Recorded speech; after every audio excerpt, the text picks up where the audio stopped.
사람들은 본심이 아니면서 마치 그러한 척 사는데 익숙합니다. 희망이 없는데 희망이 있는 것처럼 삽니다. 사랑이 없는데 사랑하는 것처럼 삽니다. 삶에 의미가 없는데 의미가 있는 것처럼 살아갑니다. 이런 생활은 시간이 머지 않아서 내가 너무 이중적으로 살고 있구나.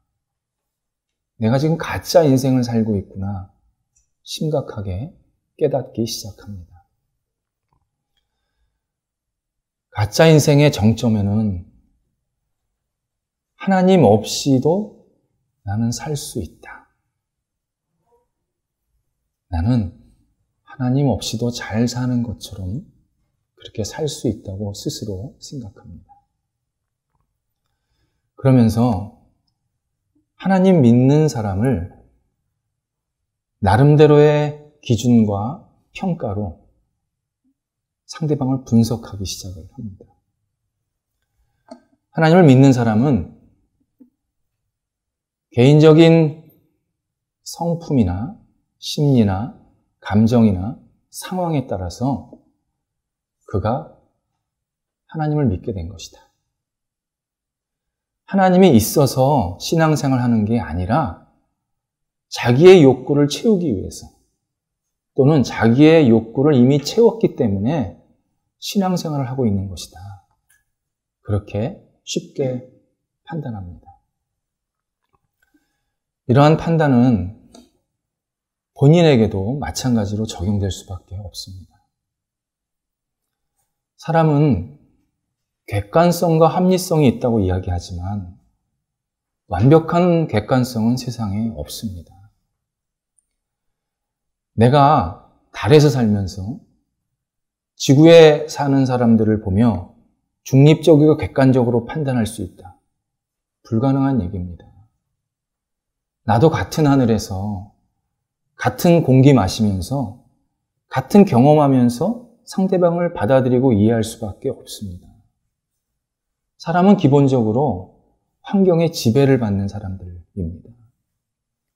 내가 하나님을 믿지 않게 된 것은 그만큼 환경의 지배를 많이 받았기 때문에, 믿지 않는 환경의 지배를 받았기 때문에 지금 하나님을 모르는 것입니다. 그게 솔직한 고백이 될 수밖에 없습니다.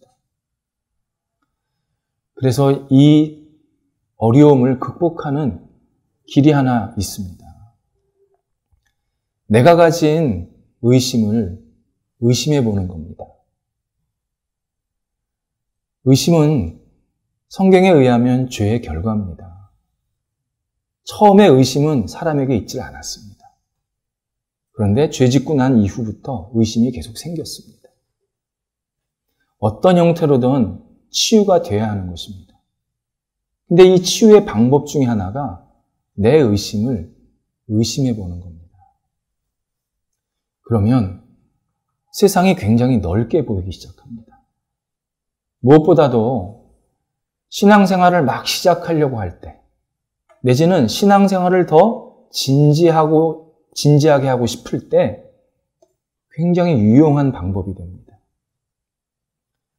예를 들어서 부모님은 되게 신실한 신앙인이었습니다. 근데 자녀는 그게 너무 못마땅합니다. 그러다 보니까 자기는 신앙의 길로 들어서지 않기도 하고 신앙을 가져도 적정선에서 늘 거리감을 두고 신앙생활 평생 하는 분들도 있습니다. 또 어떤 경우에는 그리스도인들에게 심한 상처를 받았습니다. 일관성도 없고 너그럽지도 않은 신앙인들을 보면서 뭐 저래 하면서 실망해서 신앙을 받아들이지를 않습니다. 만약 이런 이유라면 하나님께 문제가 있는 게 아니라 사람에게 문제가 있었던 것입니다. 내가 의심했던 것은 하나님을 의심한 게 아니라 사실은 사람 때문에 의심이 생긴 거라는 뜻입니다. 사람이 온전하게 하나님의 본 모습을 드러내면 참 좋겠는데 인간이니까 어쩔 수가 없구나, 그런 한계가 있구나 라고 받아들이기 시작하면 적어도 내가 신앙생활 하는 것에 대해서는 조금 구별되게 다른 모습으로 할 수 있는 가능성이 생깁니다. 여기까지만 가도 신앙생활을 잘 할 수 있는 큰 산을 하나 넘게 된 것입니다. 이런 경우도 있습니다. 기독교에서 말하는 내용들이 진짜일까봐 두려워서 신앙을 안 갖는 사람도 있습니다. 그게 진짜면 내가 지금 잘못 사는 거니까 차라리 나 안 들을래. 나 저거 관심 없어 할래. 그렇게 생각할 수도 있습니다. 제가 예전에 어느 분과 함께 대화를 나누는데 그분이 저한테 목사님 죄송하지만 저는 열심히 신앙생활 안 하고 싶어요. 그렇게 아주 자신 있게 얘기하는 겁니다. 그래서 얘기를 들어보니까 어머님이 되게 열심히셨던 교회 권사님이십니다. 근데 연세가 드셔서 치매에 걸렸습니다. 그래서 어머니한테 예수님 아시냐고 물어보면 모른다고 그러는 겁니다. 그리고 예수를 자꾸 얘기하려고 그러면 자꾸 거부하더라는 겁니다. 이 자녀가 어머니를 보면서 난 이렇게 열심히 신앙생활 안 할래. 나중에 나 치매 들어서 나 예수님 모른다 그러면 그게 뭐야. 내 건강이나 챙기면서 그냥 적당히 할래. 그렇게 저한테 얘기를 하는 겁니다. 제가 볼 때는 그분도 본인의 신앙의 미래에 대해서 굉장히 걱정하고 있는 것입니다. 정직히 말하면 신앙생활 잘하는 우리도 그런 두려움이 있습니다. 내가 가진 신앙을 정말 하나님께서 인정하시는 신앙인가? 우린 두렵습니다. 지금 내가 가지고 있는 이 신앙이 마지막 순간까지 잘 유지가 될 수 있을까? 솔직히 두렵습니다. 이 두려움을 극복하는 좋은 길이 하나 있습니다. 나 자신을 의지하지 말자. 이게 핵심입니다. 내가 무슨 지식이 있던, 무엇을 가졌던, 어떤 경험을 했던 다 포함해서 나 자신을 의지하지 말아야 합니다. 때로는 신앙생활 오래 해서 오래 한 연수도 의지하면 절대 안 됩니다. 신앙의 연수는 내가 의지할 대상이 절대 아닙니다. 성경은 부지런히 이 사실을 우리한테 알려주고 계십니다. 신약성경 마태복음 19장에서 예수님께서 제자들에게 부자는 천국 가기가 낙타가 바늘구멍에 들어가는 것보다 더 어렵다. 이렇게 얘기하십니다. 제자들이 깜짝 놀랐습니다. 그리고 묻습니다. 예수님, 그럼 누가 천국 갈 수 있습니까? 이때 예수님께서 아주 명확하게 답을 해주십니다. 26절에서 사람으로는 할 수 없으나 하나님으로만 할 수 있느니라. 이런 뜻입니다. 구원을 얻는 신앙은 사람 내부에서 절대 생기지 않는다는 것입니다. 내가 무슨 결심한다고, 뭘 갖췄다고 절대 내가 구원 얻는 신앙이 생기지 않는다는 것입니다. 기본적으로 외부에서 하나님이 나를 계속 이끌어주시고 무엇인가를 계속 채워주셔야 내가 구원을 얻는 신앙을 갖고 유지할 수 있다. 그런 뜻으로 예수님께서 말씀하십니다. 사울이 예수를 믿게 된 것도 바로 그거였습니다. 본인의 결심이 아니었습니다. 본인의 어떤 화려한 조건이 아니었습니다. 부활하신 예수님이 사울에게 나타나셨고 만나주셨더니 사울 안에 믿음이 생긴 겁니다. 저분을 보니까 자연스럽게 믿음이 생긴 겁니다. 이후에 하나님께서는 계속 바깥에서 사울을 도와주십니다. 믿음의 굳건히 세워지도록, 더 확신이 있도록, 그리고 예수를 더 진지하게 잘 전할 수 있도록 하나님께서 계속 옆에서 도와주십니다. 21절과 25절에서 보듯이 사울이 회심했을 때 사람들이 믿지를 못했습니다. 당연한 반응입니다. 아니, 얼마 전까지만 해도 예수 믿는 사람들 죽이려고 쫓아다닌 사람인데 갑자기 나 예수 믿게 됐다고, 그리고 예수님 전한다고 이렇게 말하는데 누가 그를 믿을 수가 있겠습니까? 그때 사울이 22절에서 더욱 힘을 얻어 성령께서 더욱 사울에게 힘을 부어주셨답니다. 그래서 더 자신 있게, 더 담대하게 예수님을 마음껏 증거하고 있었습니다. 성령께서는 끊임없이 사울 사역 내내 죽을 때까지 이러한 도움을 계속 허락해 주십니다. 그럼에도 불구하고 사람들은 사울을 믿지 못했습니다. 이때 다시 하나님이 사울에게 도움의 손길을 활짝 펼치십니다. 25절에 보니까 동료 제자들이 사울이 죽을 뻔한 자리에서 꺼내서 피신시켜줍니다. 27절에서는 바나바라는 신실한 신앙인이 사울의 신앙 진짜다, 저 사람 진짜 예수 믿는 거 맞다 라고 사람들 앞에서 변호를 해줍니다. 30절에서는 예루살렘에서 사울이 크게 어려움을 당하는데 이름도 모르는 형제들이 사울을 안전한 곳, 다시 말해서 사울의 고향인 다소로 갈 수 있도록 길을 열어줍니다.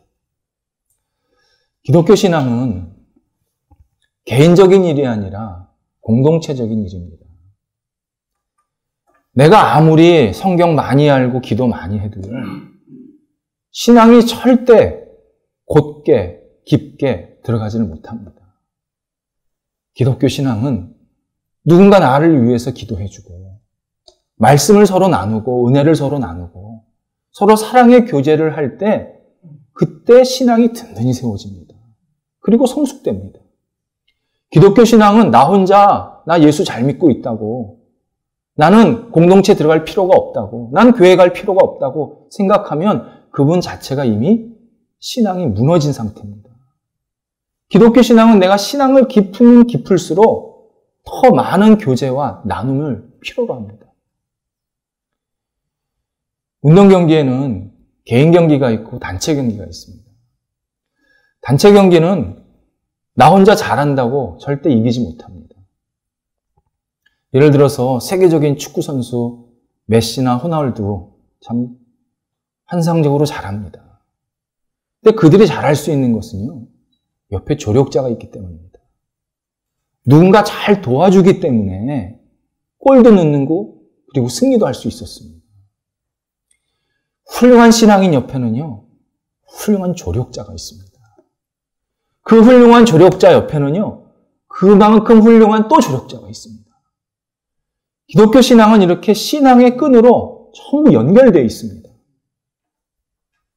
과거에 있던 사람과 지금과 또 장소가 달리 있지만 서로 끈끈하게 연결되어 있어서 그 신앙이 잘 자라고 그리고 든든히 세워지는 그러한 모습으로 우리가 신앙생활을 지금껏 하고 있는 것입니다. 그런데 한 가지 우리가 확인할 게 있습니다. 사울이 구원을 얻은 것은요, 회심을 해서가 아닙니다. 예수님을 믿어서 구원을 얻은 겁니다. 이 회심과 예수님을 믿는 것은 조금 다릅니다. 회심은요, 예수님 믿기 전에도 있고 예수님 믿은 다음에도 나타납니다. 근데 이 회심이 단순한 반성이 되지 않게 되려면 반드시 예수님 쪽으로 향해 있어야 됩니다. 나는 예수님밖에 없습니다. 나는 예수님만 믿습니다. 나는 예수님이 나의 구원자임을 고백합니다. 이것이 분명해야 그 회심이 의미가 있는 회심이 되는 겁니다. 그래서 사울이 20절에서 즉시로 예수님을 구원자라고, 하나님의 아들이라고 사람들에게 전할 수 있었습니다. 우리는 의아하게 생각할 수 있습니다. 야, 어떻게 얼마 전까지 핍박하던 사람이 예수를 즉시로 하나님의 아들이라고 구원자라고 전하냐? 사울의 입장에서는 당연한 겁니다. 확신이 있었습니다. 회심만 한 게 아니라 이분이 진짜구나. 이분이 나의 구원자구나. 그에 대한 확신을 갖고 사람들에게 전할 수가 있었습니다. 하나님의 아들을, 예수님이 하나님의 아들이라는 표현이 사도행전 전체에서 여기만 나옵니다. 물론 성경 전체에서는 몇 번 나오는데 사도행전 전체에서는 여기만 나옵니다. 우리가 예수님을 바르게 믿으려면 예수님에 대한 바라보는 시각, 그러니까 렌즈가 두 개가 있어야 됩니다. 하나의 렌즈는 역사적인 렌즈입니다. 역사적인 시각입니다. 예수님은 시간과 공간을 초월한 실체도 없고 추상적인 존재가 결코 아닙니다. 30세까지는 목수이셨고 이스라엘 땅에서 실제로 사셨고 부모가 계셨고 형제가 있었던 분이십니다. 이 사실이 중요한 이유가 있습니다. 예수님께서 진짜 인간이셨기 때문에 인간의 한계와 아픔과 고뇌와 절망을 너무 잘 아십니다. 예수님은 목말라 보셨고 배고파 보셨습니다. 그분은 사람들의 배신도 당해보았고 울어도 보셨고 공격도 받으셨고 심한 고통도 당하셨습니다. 누구보다도 인간의 한계와 연약함을 아십니다. 뿐만 아니라 예수님은 즐거워도 하셨습니다. 믿음이 큰 사람을 보면 막 감동도 하셨습니다. 내가 이만한 사람 못 봤다. 그래서 우리가 가지고 있는 연약함이나 즐거움, 우리가 가지고 있는 한계나 기쁨을 예수님께서는 100% 동감하시고 100% 이해하십니다. 네가 지금 이렇게 즐겁구나. 나도 즐겁다. 네가 이런 어려움이 있구나. 나도 그 어려움을 안다. 그래서 우리에게 진정한 위로자가 되시고 진정한 친구가 되십니다. 만약에 예수님께서 이런 한계와 아픔을 겪지 않으셨다면 예수님이 하시는 말씀은 전혀 우리랑 별개의 얘기를 하시는 겁니다. 근데 예수님은 우리를 너무 잘 아십니다. 그런데 예수님을 역사적인 렌즈로만 보면 동시대 살았던 가이사, 시저와 본디오 빌라도와 같은 역사적 인물로만 생각을 하게 됩니다. 사울이 예수님을 믿는데 실패했던 이유가 바로 여기 있었습니다. 사울은 예수님을 나사렛 출신으로 종교를 가지고 사람들을 막 선동하려다가 실패한 사람으로 여겼습니다. 그러다 보니까 예수님은 하나님의 이름을 망령되이 일컫은 사람이고 사람들을 잘못 인도한 지도자였기 때문에 죽어 마땅하다고 생각했던 겁니다. 그러나 사울이 부활하신 예수님을 만나고 나서는 전혀 새로운 렌즈를 하나 갖게 됩니다. 그건 다름 아닌 신앙의 렌즈입니다. 신앙의 렌즈로 예수님을 본다는 것은 신구약 성경 전체를 통해서 예수님을 보는 것이고 하나님의 뜻과 계획 속에서 예수님을 보는 것이고 인류의 시작과 끝을 생각하면서 예수님을 보는 것이고 믿음으로 예수님을 보는 것입니다. 신앙의 렌즈로 예수님을 보면요. 예수님이 구원자이십니다. 그래서 부활도 하셨고 죽은 사람도 살리실 만큼 대단한 능력도 하실 수 있었던 것은 바로 신앙의 렌즈로 우리가 예수님을 보기 때문입니다. 많은 성경의 저자들, 우리 신앙의 선조들은요, 예수님을 묘사할 때 외모, 키, 몸무게, 배움의 정도, 이런 인간의 조건들을 거의 쓰지 않았습니다. 아니, 99.9% 쓰지 않았습니다. 이유는 그런 게 예수님이 구원자 되시는데 아무런 의미가 없다는 겁니다. 사도 사울이 이후에 많은 신앙적인 편지를 쓰는데 그 편지의 내용들 중에서 예수님에 관한 것은요, 100% 구원자 예수에 대해서 쓰십니다.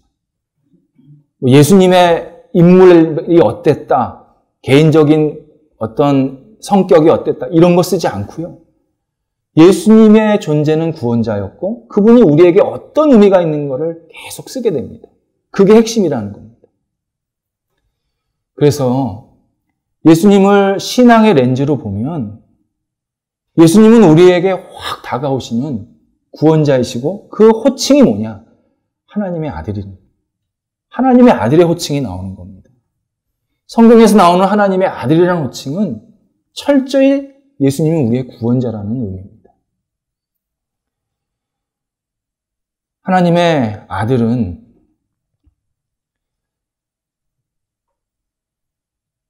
우리가 하나님을 믿으면 똑같이 자녀가 됩니다. 근데 그거랑은 좀 구분되는 단어입니다. 우리도 하나님을 믿으면 하나님을 아버지라고 부르고 하나님의 아들과 딸이 됩니다. 그때 자녀는요, 수많은 자녀 중에 하나입니다. 그것을 성경에서 뭐라고 표현하냐면 입양되었다, 입양된 자녀라고 표현합니다. 그러니까 우리는 다 지금 하나님에 의해서 입양된 자녀입니다. 원래는 죄의 본성을 타고났는데 입양돼서 의의 존재가 된 겁니다. 그런데 예수님이 하나님의 아들이라고 하는 것은요, 유일한 존재라는 표현입니다. 그래서 성경에서 그 예수님을 따로 별도의 용어로 하나 쓰는데 독생자입니다. 독생자라는 단어를 예수님께 붙였습니다. 그분은 유일하시다. 하나님과 예수님과의 관계는 아주 특별하다. 이런 의미입니다. 예수님께서 하나님의 아들이 되신다라는 의미는 우리에게 두 가지 아주 중요한 의미를 또 허락해 줍니다.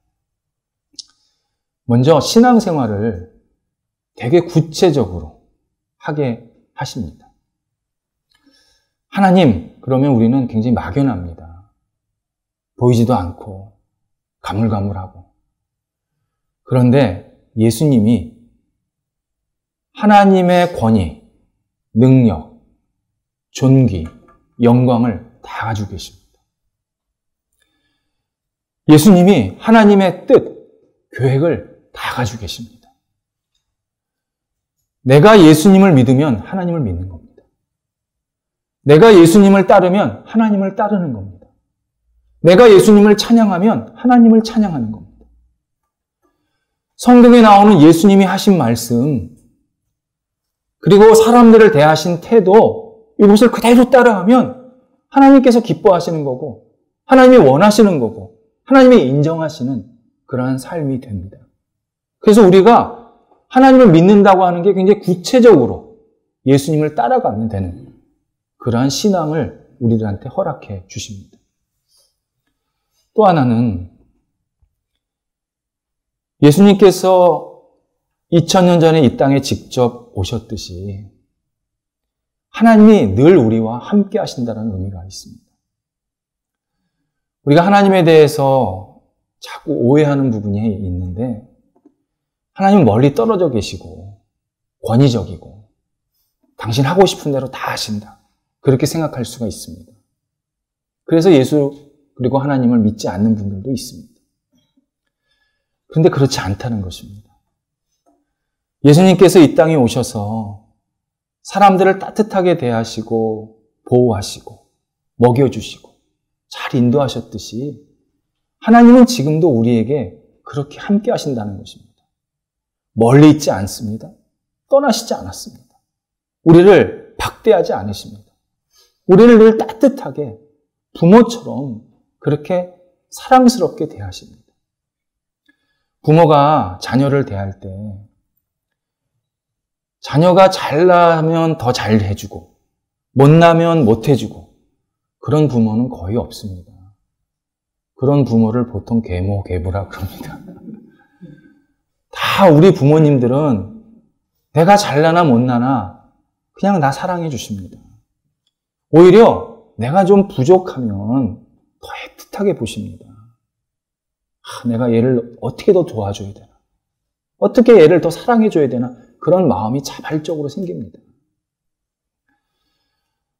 제가 어느 교수님이 쓴 글을 읽는데 본인의 이제 과거 이야기를 쓰셨는데 많이 감동이 돼서 좀 소개해 드리려고 합니다. 이 교수님은 초등학교 시절 때 공부를 되게 못했답니다. 되게가 아니라 특별하게 못했답니다. 시험을 보면요, 시험지에 비가 그렇게 주룩주룩 내렸대요. 무슨 의미인지 아십니까? 그래서 늘 장마였대, 시험만 보면. 공문과 교수님도 그렇게 표현하시더라고요. 시험지를 받으면, 시험 보면 결과를 받으면, 옛날에는 이렇게 도장 찍지 않았습니까? 부모님이 도장 찍어서 내라. 엄마한테 보여준대. 맨날 이게 너무 많은 거예요, 틀린 게. 뭐 점수가 20점도 안 되는. 그렇게 보여줘서 도장 찍고 가는 게 한두 번이지. 너무 자존심도 상하고 창피하더라는 겁니다. 그래서 어느 순간부터 꾀를 냈습니다. 엄마한테 시험지를 이렇게 보여주고, 엄마, 나 이번에 시험 되게 잘 봤어. 또 어떨 때는 나 100점도 맞았어. 막 이렇게 이제 허풍을 친 겁니다.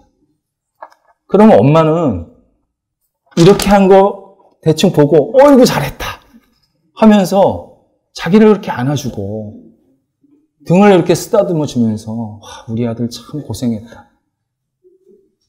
그리고 그날 저녁 반찬은 더 좋게 만들어줬답니다. 그 부모님이, 어머님이 우리가 흔히 말하는 까막눈입니다.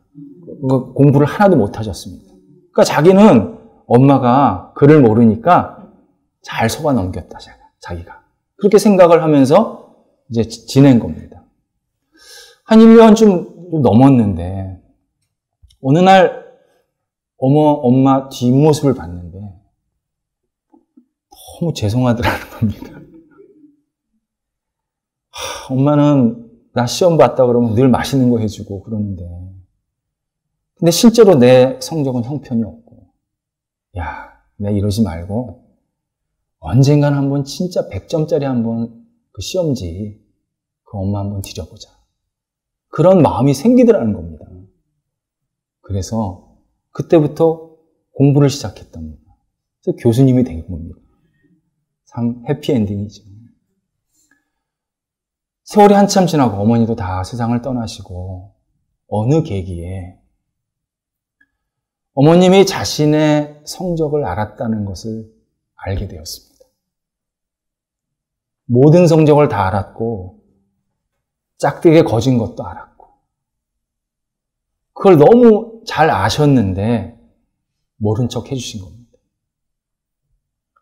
교수님이 하시는 말이 자식이 못나니까 부모가 모자르게 행동하셨다.